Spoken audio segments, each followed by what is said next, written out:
first inaugural West Alabama High School Jazz Band.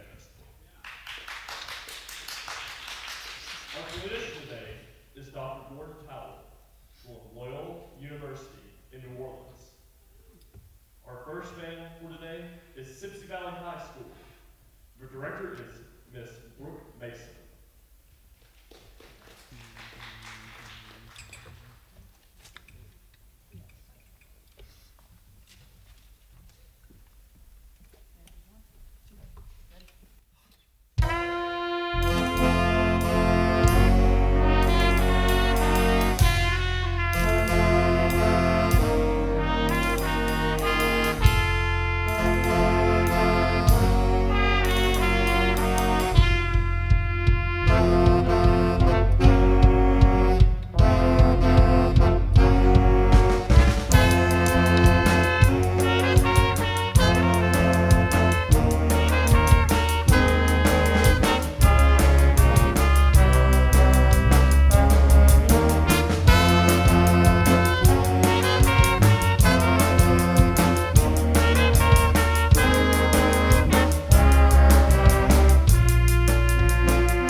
festival.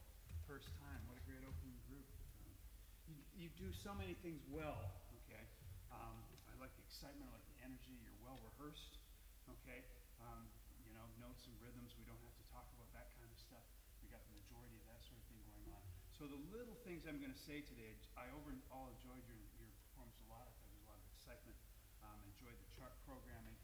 Probably would have included the swing tune, and I put a couple names on the sheet here of some good things to teach that style as well.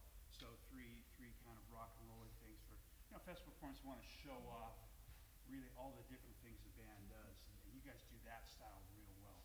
Okay, so let's talk about a few things. A couple things that'll make this band sound better immediately. Can everyone put their stands down low? Okay. Trumpets and trombones. See the exit signs? Can you point your bells to the exit signs? Can we start that first tune again? What was the tempo of the first tune? Yeah, let's start the first tune. And I want you to play the exit signs. We want the house to leave, basically. That make sense? Okay, saxes, you're going to get this down. The sound's going to go kind of like that. That make sense? I know it's farther away, but you're young. You've got good eyes. Here we go. Yes, to begin. Can we chat on that? To begin. Go.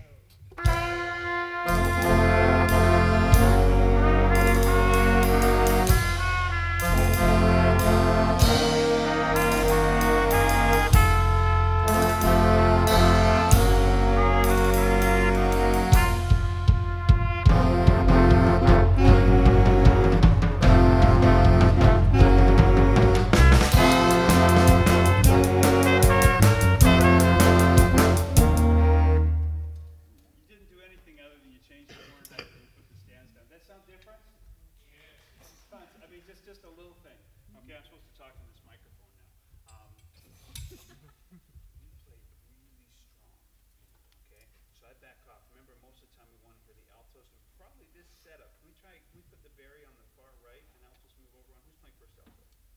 Hands up, great. So let's move over one chair. You're going to stand up. You're going to go over where he's sitting, and the altos are going to move over one chair.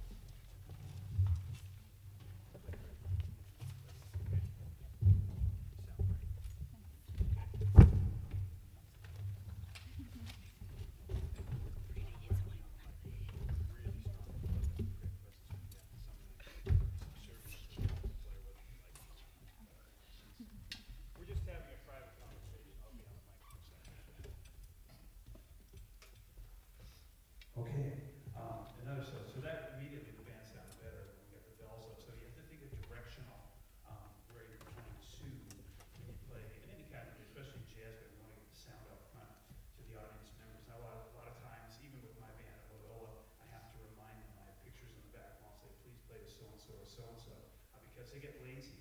But actually the lazy way of playing is to get your bell up because if you're putting the bell into the stand or into the back of the saxophone player's head, you're actually wasting a lot of energy.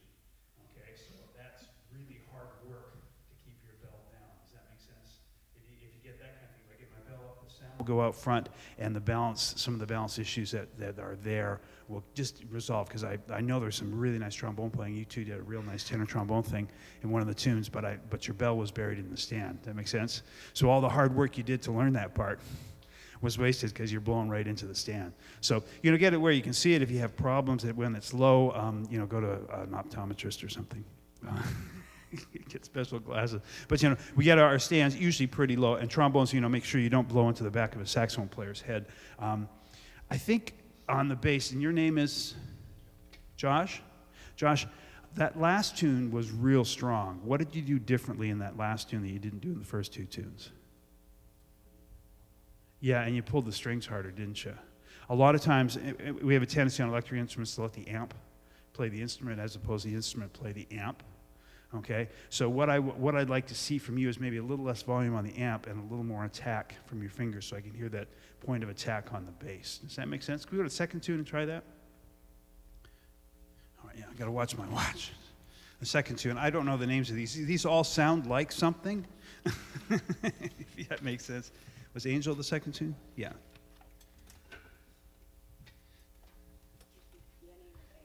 Yeah. Yeah, just go to the beginning. Remember, bells up. One, two, three.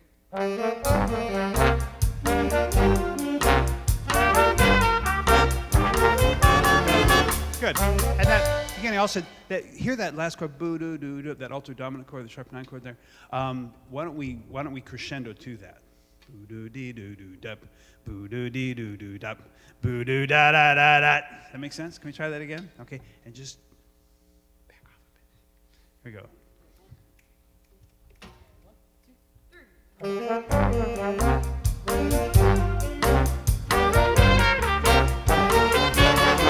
Good. Do that ba ba do that right there. Can you crescendo that? I'll give you 1, 2, 3, 4. 1, 2, 3, 4. Ba da do that. Everybody, just that part. Okay, you guys aren't used to my rehearsing style. I sing and then you play. Okay, 1, 2, 3, 4. Ba-ba-do. Good. Excellent. Hear the difference there? Let's start a little softer and crescendo. Ba ba do that. And make it a dot. 1, 2, 3, 4. Dot. Right, trombones? 1, 2, 3, 4. Ba-ba-da. Dot. Tongue that last note.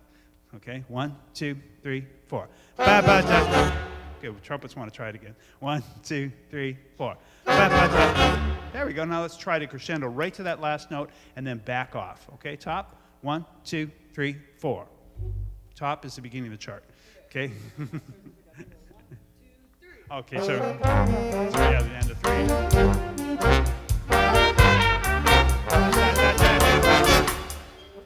Yeah, and then soft again. Okay, got it? Does that make more sense? It's just a little bit of energy, because, as I said, the notes and rhythms are well rehearsed. You know, I'm not worried. I don't have to say, oh, this goes like this, or right here, watch, and can't make sure you count, and all that kind of stuff that sometimes I have to do. Here, they're all rehearsed, so it's a matter of doing that extra, making some music. And I wrote in that last piece, I think, also looking for places where we can insert some dynamics. Even if they're not written on the chart, that's up to us as musicians to put in the actual musical part of it. That's where we bring our creative interpretation to it. And I usually let my band, I say, what do we want to do here, or what do we want to do here? And if they don't come up with good answers, then I say, okay, here we're going to do this, or here we're going to do this. But I'd rather have you make a commitment to create some music than just play everything like this. Okay? So for me, it was energetic, but the performance was kind of just, flat line on that kind of thing. And I don't mean that as a bad thing. It's pretty cool. So let's this run a little bit, and let's back off a little bit when we get to the melody. Okay? We start again, and a 3 start, right? 1. Beginning, top, left-hand corner. 1, 2, 1 and 2 and 3. Big.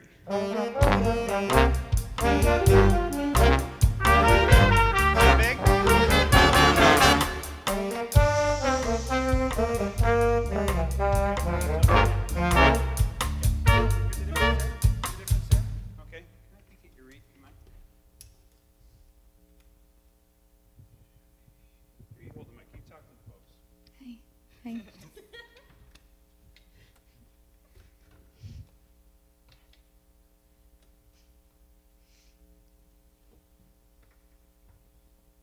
have an actually put my fingers on the tip. Try that now. Let's talk amongst yourselves. Sound better? All right, immediately. Okay. Magic hands. My hands are magic. They're magic. I have magic in my fingers for reeds. Okay? It's a matter of what I did wasn't magic. It was a matter of just, you were playing pretty hard because your reed was a little too far back from the tip. I like to go tip the reed to tip a mouthpiece on that. And I find that works a little better. One more time for the top. I feel like I'm going to sing or something. 1, 2, 1 and 2 and 3. How big?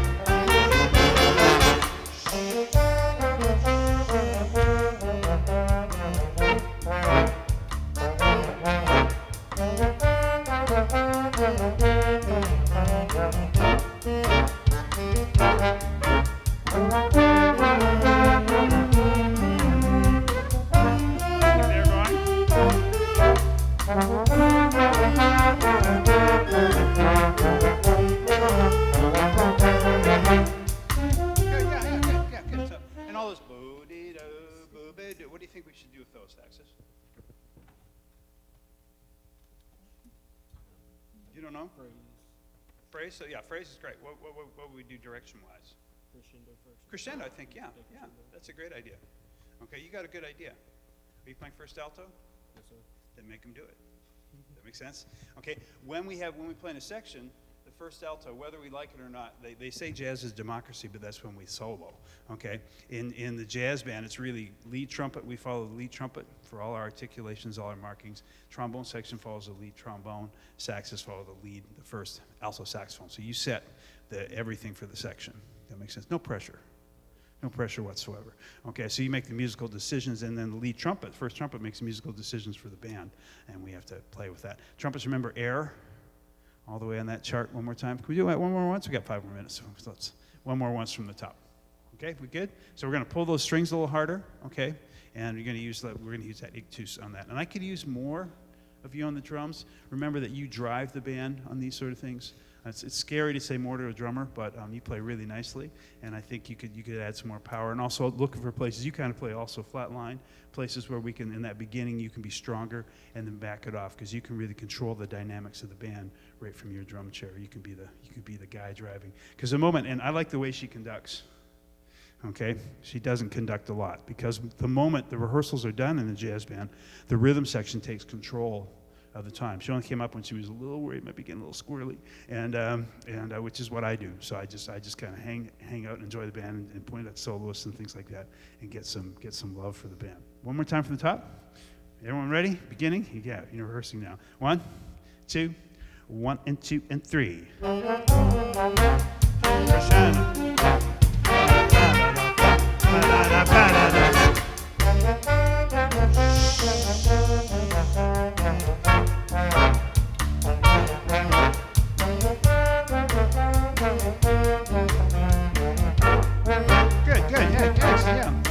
Yeah, and then we can work on that, and we can work on those crescendos and things like that. Let's go to the ending of that chart of Angel, okay?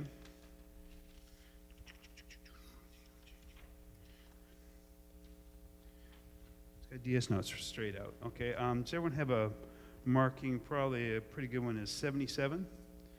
Does everyone have 77? Yep, here we go. 1, 2, 1, 2, 3, 4.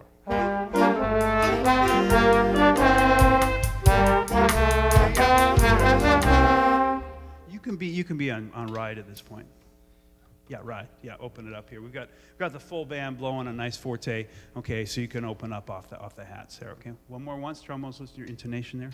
Okay, one more, same place. 77. 1, 2, 1, 2, 3, 4.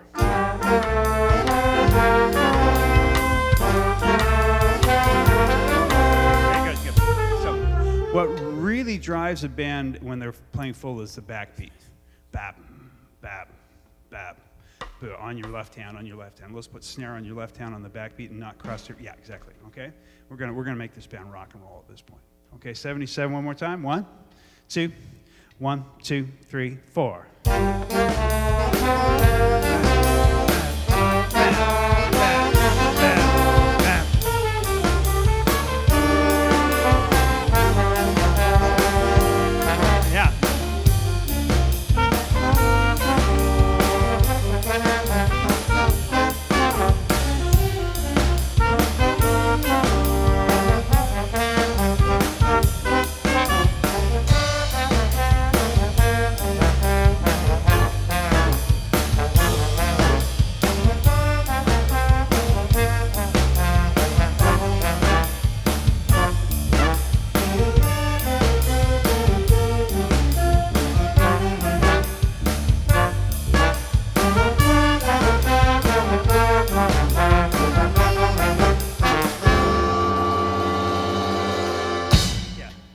You didn't do that button in the performance, yeah. So and do a rough. Do you know what a rough is? Okay, a rough is just a brum on your snare drum. So it's two, yeah, with both hands, and a bass drum at the same time. Yeah. So brum, brum. Yeah, and then the bass drum hits brum. There we go. Plays the last chord. It's called a button. Is what it's called. Okay, last chord. So boom. Last chord. So when you cut off, you get that clean cut off on that. Okay, so just a couple other comments. Soloists, again, all the charts were really nice and strong. I mentioned pulling the bass strings. Stand up when you solo, okay? I know it's scary, okay? But practice it in rehearsal, Okay, the reason for it is because when we've got some really nice strong solos. We had a wonderful trumpet solo. We had a great tenor solo. We had 2 nice alto sax solos. We had some nice trombone work there. Okay, but bringing the audience, realize we're performing as well. So this is a performance. We've got a beautiful hall. We've got a great sound system. We got folks here. So part of our performance is to let them know who's soloing. So get used to standing up. And it's real hard, like just in a concert, to stand up and play if you've never done it before. Okay? So in rehearsal, whenever you have a solo, just stand up. I'm always on my band, stand up. Stand up. They're like, why are you doing that? And I'm like, because psychologically you get used to it, and you get used to soloing standing up. It just becomes something you do. If you do it in your band room, you'll do it in the thing, because you all play strong. The solos were all really, really good, okay? So there, you have nothing to be ashamed of, because you're playing nice and strong with some good things going on. Does that make sense? Okay, and yeah, and I looked at those places we talked about where you can create some more dynamic contrast with the charts. The hard work's been done, okay? We got notes, we got rhythms, we got energy, we got some really good basics for a great band. Just a couple little things. Get the sound out front so people can enjoy it. Stand up so people know who's soloing. I know it's scary. My first solo I did on national radio, I shook through the whole solo. I remember that my chair was in the back of my legs, but I'd never actually practiced standing up for that solo. So now you'll see me whenever I solo, I'm standing up, or I'm pointing at the rhythm section, or I'm getting used to how it feels to stand up. So looking at those little things, I think pulling the strings a little more on the bass and playing a little less of the amp, you play real well. And it's a matter of creating that energy through the instrument, okay, on that. And I could use more of you. You're a really nice drummer. I could use just generally more of your playing. Realize you drive the band with the ride cymbal, okay? That's kind of your steering wheel, your right hand there. So you can drive the band. And you can also look for places where you want the band to be soft and loud, and listen to the charts, because you kind of got to memorize, don't you? Yeah, exactly. So you can start thinking, okay, musically, what would be good here? This should back off. This is where we're going to really make a strong statement, instead of everything being just like straight like that, on that kind of thing. And look for stuff, and you guys can add to it. And then if she doesn't like it, she might say, well, I don't know if I'm into that. But that's kind of the beauty of talking about an art form. So I really enjoyed your opening. What a great, strong opening for this new festival. So how about a round of applause for Sipsey Valley High School?